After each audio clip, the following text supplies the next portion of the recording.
Letter number 13.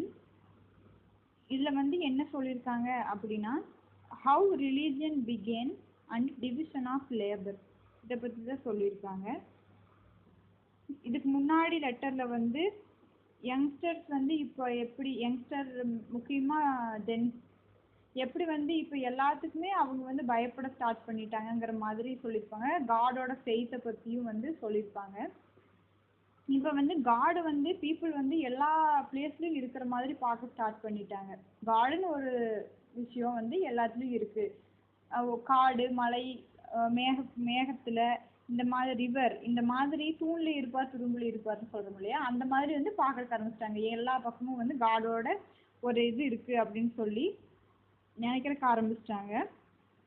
அதுக்கப்புறம் என்ன ஆகுது அப்படின்னா வந்து அவங்க வந்து பயப்பட்டாங்க. என்ன அப்படின்னா, கடவுளோட கோபத்துக்கு ஆளாகாமல் நம்ம இருக்கணும் எப்போவுமே.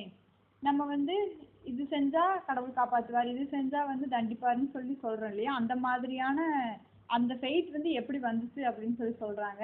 நம்ம வந்து கெட்டது செஞ்சால் வந்து கடவுளோட கோபத்துக்கு ஆளாகும். அப்போ வந்து நம்ம என்ன செய்யணும், கடவுளுக்கு வந்து ஏதாச்சும் நம்ம கொடுத்து பிரைப் மாதிரி அந்த மாதிரி ஏதாச்சும் கொடுத்து வந்து கடவுளை வந்து நம்ம வந்து சாந்தப்படுத்திடணும் அப்படின்னு சொல்லிட்டு கொடுக்கறக்கு ஆரம்பித்தாங்க.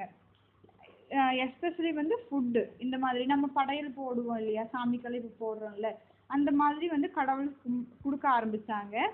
சம்டைம்ஸ் ஒவ்வொரு டைம்ஸ் வந்து அந்த மாதிரி டிசாஸ்டர், ஃப்ளட்டு, இந்த மாதிரியெல்லாம் டிசீஸ், ஏதாச்சும் டிசீஸ் இப்போ இருக்கு இல்லையா கொரோனா, இந்த மாதிரியெல்லாம் இருக்கும்போது கூட நிறையா பீப்புள் வந்து இறந்துடுறாங்க. அந்த மாதிரி ஒரு சுச்சுவேஷன் வந்துச்சு அப்படின்னா அந்த டைமில் என்ன நினைக்கிறாங்க அப்படின்னா, ஐயோ கடவுள் வந்து நம்ம மேலே கோவமாக இருக்காரு, அதனால வந்து இந்த மாதிரியான ஒரு அழிவுகள் எல்லாம் வருது அப்படின்னு சொல்லிட்டு அவங்க நினைக்க ஆரம்பித்தாங்க.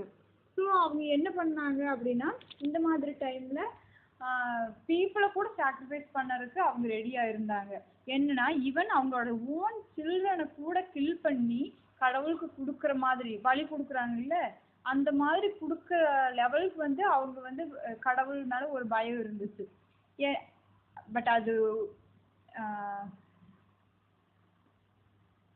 இது அவர் வந்து கோவமாக இருக்கார். ஸோ நம்ம இந்த மாதிரி ஏதாச்சும் கொடுத்தா அவர் ஏற்றுட்டு நம்மளை நல்லா பார்த்துப்பாரு அப்படிங்கிறதுக்காக அவங்களோட ஓன் சில்ட்ரனை கூட வந்து அவங்க கொல்ற அளவுக்கு கடவுளுக்கு கொடுக்க வந்தாங்க. பலி கொடுக்குற மாதிரி, பலி கொடுக்குறது தான், அப்படி கொடுத்துட்டு இருந்தாங்க. இது வந்து ரொம்ப ஹாரிபிளாக தான் இருக்கும். ஆனால் வந்து மனுஷங்க வந்து பயம்னு ஒன்று இருந்துச்சு அப்படின்னா அவன் என்ன வேணாலும் செய்யறதுக்கு தயாராக இருப்பான். அவன் பயம் வந்துருச்சு அப்படிங்கிறப்ப நீ என்ன என்னையாவது செஞ்சாலும் இந்த பயத்தை வந்து நம்ம போக வச்சிடணுங்கிறதுக்காக அந்த பயத்தில் அவன் குழந்தைய கூட பலி கொடுக்குற லெவலுக்கு வந்து மனுஷன் வந்து அப்படி மூவ் ஆகிறதுக்கு ஆரம்பிச்சு, அவனோட மைண்ட் செட் அப்படி ஆக ஆரம்பிச்சது. இதுதான் வந்து பிகினிங் ஆஃப் ரிலீஜியனோட ஸ்டார்டிங் பாயிண்ட்டே இதில் தான் வந்துச்சு அப்படின்னு சொல்கிறாங்க. ரிலீஜியன் எப்படி வந்துச்சுன்னு சொல்கிறாங்க அப்படின்னா, ஃபியருங்கிற ஒரு திங் வந்ததுனால தான் அது அப்படியே ரிலீஜியனாக கொஞ்சம் கொஞ்சமாக மாறக்க ஆரம்பிச்சு. ஆனால் ரிலீஜியன்லேயே வந்து நிறைய பியூட்டிஃபுல்லான திங்ஸ் இருக்குது. ஆனால் வந்து நேரு என்ன சொல்கிறாரு அவங்க டாட்டர்கிட்ட அப்படின்னா, நீ வந்து க்ரோன் ஆகும்போது நீ வளரும்போது அதை பற்றின நல்ல திங்ஸ் என்ன, ரிலீஜியன் பற்றின குட் திங்ஸ் எல்லாமே உனக்கு தெரிய வரும் அப்படின்னு சொல்கிறாங்க.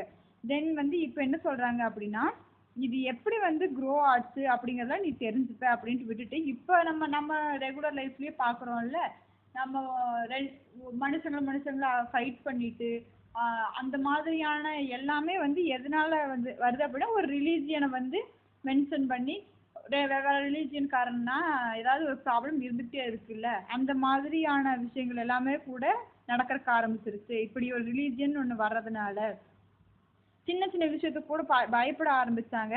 இதுக்காக என்ன பண்ணாங்க அப்படின்னா, அவங்க வந்து அவங்களோட மனசை அமைதிப்படுத்தணும் அப்படிங்கிறதுக்காக கடவுள் தேடி போக ஆரம்பிச்சாங்க கோயிலுக்கு. ஸோ இந்த மாதிரி கடவுள்கிட்ட போய் நம்ம மனசுக்கு வேண்டிட்டு ஒரு சாந்த நிலைக்கு வர்றதுனால கடவுள்கிட்ட போகிறதுக்கு ஆரம்பிச்சாங்க. தென் இந்த டைம்ல என்னது, சாக்ரிஃபைஸ் ஆஃப் அனிமல்ஸ். ஆக்சுவலாக இது வந்து அவங்க சாக்ரிஃபைஸ் வந்து அனிமல்ஸ் வந்து கில் பண்ணுற கடவுளுக்கு கொடுக்குறத சொல்கிறாங்களா, இல்லை வந்து இப்போ வந்து ஹிந்துஸ்னா வந்து பீஃப் சாப்பிட மாட்டாங்க, முஸ்லீம்ஸ்னா பிக்கு சாப்பிட மாட்டாங்க, அந்த மாதிரியான விஷயங்கள் இருக்கு இல்லையா, அதை வெறுத்தாங்களா அப்படின்னு சொல்லிட்டு எனக்கு புரியல. ஆனால் வந்து கடவுள் கோயிலுக்கு போக ஆரம்பித்தாங்க, அவங்களோட திங்ஸ் எல்லாம் சாக்ரிஃபைஸ் பண்ண ஆரம்பிச்சாங்க. அனிமல்ஸ் எல்லாம் சாப்பிட்றது சாக்ரிஃபைஸ் பண்ணாங்களா இல்லை வந்து பலி கொடுக்கறத சாக்ரிஃபைஸ் பண்ணாங்களா அப்படிங்கிறது தான் புரியல. ஸோ இதுக்கு இயர்லி மேன் வந்து ஒரு ஹார்டான ஒரு லைஃப்பை தான் வந்து இருந்தான். அவனோட டெய்லி ஃபுட்டுக்காக வந்து அவன் டெய்லியும் வந்து அவன் கண்டிப்பாக வந்து உழைச்சே ஆகணும். டெய்லி ஃபுட்டுக்கு வந்து இப்போ மார்னிங் சாப்பிட்றான் அப்படின்னா மார்னிங் அவன் தேடி தான் சாப்பிடணும். அகைன் ஆஃப்டர்நூன் சாப்பிட்றான்னா அவன் தேடி தான் சாப்பிடணும். இந்த மாதிரியான ஒரு நிலைமை இருந்துச்சு. ஒரு நோ ஐடில் மேன் வந்து ஒரு ஐடில் மேன்ல அப்போ யாருமே இல்லை அப்படின்னு சொல்கிறாங்க. ஒரு டைம் ஃபுட்டு தேடிட்டு லாங் டைமுக்கு அதை வச்சுக்கிற மாதிரியான ஒரு ஃபெசிலிட்டியும் அப்போ இல்லை. அப்போ யாருக்கு அது தோணல. அந்த மாதிரியான ஒரு இது இருந்துச்சு. இப்போ வேணும்னா இப்போ நம்ம இப்போவே போய் ஹண்ட் பண்ணி சாப்பிடணும் அப்படிங்கிறது மட்டும்தான் அவங்களுக்கு தெரிஞ்சிச்சு. தென் இதுக்கப்புறம் என்ன ஆகுது அப்படின்னா ட்ரைபு, இந்த பழங்குடி மக்கள் எல்லாருமே வந்து ஒன்று சேர்ந்து வாழ ஆரம்பித்தாங்க. இந்த மாதிரியான சுச்சுவேஷன் வந்ததுக்கப்புறம் என்ன பண்ணாங்கன்னா அவங்களோட ஒர்க்கு எல்லாத்தையுமே வந்து ஒரு ஆளே செஞ்சுட்டு இருக்கிறத விட 2 ஆள் சேர்ந்து செய்யறது, 3 ஆள் சேர்ந்து செய்யறது, ஒரு குரூப்பாக செய்யறது, இந்த மாதிரியான செய்ய ஆரம்பிச்சதுனால அவங்க என்னத்தை ஃபைன் பண்ணாங்க அப்படின்னா நம்ம வந்து கொஞ்சம் ஒர்க்கு கம்மியாக பண்ணலாம், ஆனால் வந்து நம்மளுக்கு தேவையான ஃபுட்டு வந்து எக்ஸ்ட்ராவே கிடைக்குது அப்படிங்கிறதுனால சேர்ந்து ஒர்க் பண்ண ஆரம்பித்தாங்க. தென் இதுக்கப்புறம் என்ன ஆகுது அப்படின்னா 1 or 2 மேன் வந்து ஒரு ஹெவிலோட வந்து தூக்க முடியாது. ஸோ அவங்க வந்து ஒரு குரூப்பாக சேர்றதுக்கு ஆரம்பித்தாங்க. ஒரு குரூப்பாக சேர்ந்து ஒரு ஒர்க்கை செய்யும்போது வந்து அது சீக்கிரமாக முடிஞ்சிருது இல்லையா. அதனால வந்து அவங்க அந்த ஒரு கம்ஃபர்ட்டு அதுக்கப்புறம் தான் தெரிஞ்சுக்கிட்டாங்க. இப்போ நம்ம குரூப்பாக வேலை செய்யலாம், இதனால வந்து நம்மளுக்கு பெனிஃபிட் தான் அப்படிங்கிற லெவலுக்கு நினச்சாங்க. தென் இதுக்கப்புறம் என்ன சொல்கிறாங்கன்னா கிரேட் அட்வான்ஸ் வந்தது என்ன அப்படின்னு கேட்டால் அந்த காலத்தில் இட்ஸ் அக்ரிகல்ச்சர். அக்ரிகல்ச்சர் ஒன்று வந்ததுனால தான் அது எங்கேருந்து அக்ரிகல்ச்சர் வந்து ஃபஸ்ட்டு வந்துச்சு அப்படின்னா எறும்புகள் கிட்ட இருந்து தான் அக்ரிகல்ச்சர் கற்றுக்கிட்டாங்க அப்படின்னு சொல்லி சொல்கிறாங்க. ஆனால் எறும்புகள் வந்து விதைக்கல, அறுவடை பண்ணல, இந்த மாதிரி எதுவும் பண்ணல. ஆனால் வந்து அது என்ன பண்ணும், அதுக்கோட தேவையான ஃபுட் எல்லாமே அது சேகரிச்சுட்டே இருக்கும். அதோட அன்னைக்கு நீடுக்காக அது வந்து உழைக்காது. எறும்பு எப்போவுமே ஃபுட்டு தேடி அலைஞ்சிக்கிட்டே இருக்கும். எங்கே இருக்குன்னு தேடி கொண்டு வந்து அதோட பிளேஸ் வச்சுக்கும் இல்லையா. ஸோ நம்ம இந்த மாதிரியான நம்மளும் இந்த மாதிரி பண்ணணும்னு சொல்லி பீப்புளுக்கு வந்து அப்போதான் வந்து தோணுச்சு. ஸோ அவங்க என்ன செஞ்சாங்க அப்படின்னா வந்து விவசாயம் அப்படிங்கிற ஒன்று வந்து நம்ம பண்ணலாம் அப்படின்னு சொல்லிட்டு நினச்சாங்க.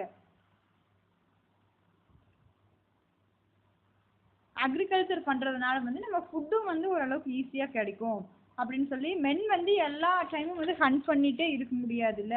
ஸோ இது வந்து ஒரு அனதர் சேஞ்சாக இருக்கும், அனதர் ஒரு இன்ட்ரெஸ்டிங் சேஞ்சாகவும் இருக்கும் அப்படின்னு சொல்லி என்ன பண்ணுறாங்கன்னா பிஃபோர் அக்ரிகல்ச்சருக்கு முன்னாடி வந்து எல்லா பீப்புளே மொத்தத்தில் ஹண்டராக தான் ஹண்ட் பண்ணி தான் சாப்பிட்டாங்க. இது நம்ம எல்லாருக்குமே தெரியும்.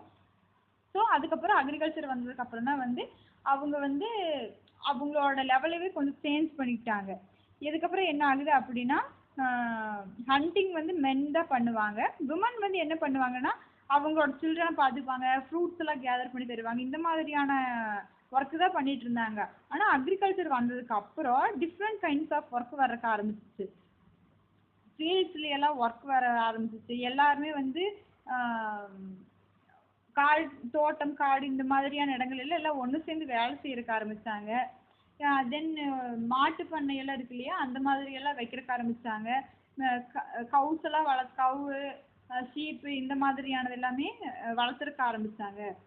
ஒவ்வொரு மனுஷனுக்கும் ஒவ்வொரு கைண்ட் ஆஃப் ஒர்க் வந்து அப்போ இருந்துச்சு. இப்போ வந்து நம்ம you find today in the world each person doing particular, ஒவ்வொரு மனுஷங்களும் இப்போ ஒவ்வொரு ஒர்க் பண்ணுறாங்க. இப்போ நான் இந்த உலகத்தில் ஒரு மேன் டாக்டர் இருக்கிறாரு, இன்னொருத்தர் இன்ஜினியர், இந்த மாதிரியான ஒவ்வொருத்தரும் ஒவ்வொரு ஒர்க் பண்ணிகிட்டே இருக்கிறாங்க இல்லையா. இந்த மாதிரி வந்து கொஞ்சம் கொஞ்சமாக மாறுறக்க ஆரம்பிச்சிச்சு. அவங்களுக்குன்னு ஒரு ஸ்பெஷல் ட்ரேட் ஒவ்வொருத்தவங்களுக்கும் வந்து வர்றதுக்கு ஆரம்பிச்சு. இதைதான் என்ன சொல்கிறாங்க அப்படின்னா டிவிஷன் ஆஃப் ஒர்க் சொல்கிறாங்க. ஒவ்வொருத்தவங்களும் ஒவ்வொன்றில் வந்து ஸ்பெஷலாக இருப்பாங்க. So it's called division of labour அப்படின்னு சொல்லிட்டு பிரித்தாங்க, புரிஞ்சுக்கிறதுக்கு ஆரம்பித்தாங்க. ஒருத்தவங்க வந்து ஒரு ஒர்க்கு சரியாக செய்ய முடியல அப்படின்னா அவங்க இன்னொரு ஃபீல்டில் வந்து பெஸ்ட்டாக இருப்பாங்க. எல்லாருமே ஒரே ஃபீல்டில் பெஸ்ட்டாக இருக்க மாட்டாங்க அப்படின்னு சொல்லி சொன்னாங்க. The great deal of division of labor in the world today. there is a great இப்போ வந்து ஒரு கிரேட் டிவிஷன் ஆஃப் லேபர் அந்த மாதிரி ஒர்க் இந்த மாதிரி செய்யற மாதிரியான ஒரு சிஸ்டம் எல்லாம் இப்போ வந்துருச்சு இல்லையா, ஒவ்வொருத்தரும் ஒவ்வொரு ஒர்க் பண்றது, அதுதான் வந்து இந்த 13th லெட்டர்ல வந்து சொல்லியிருக்காங்க.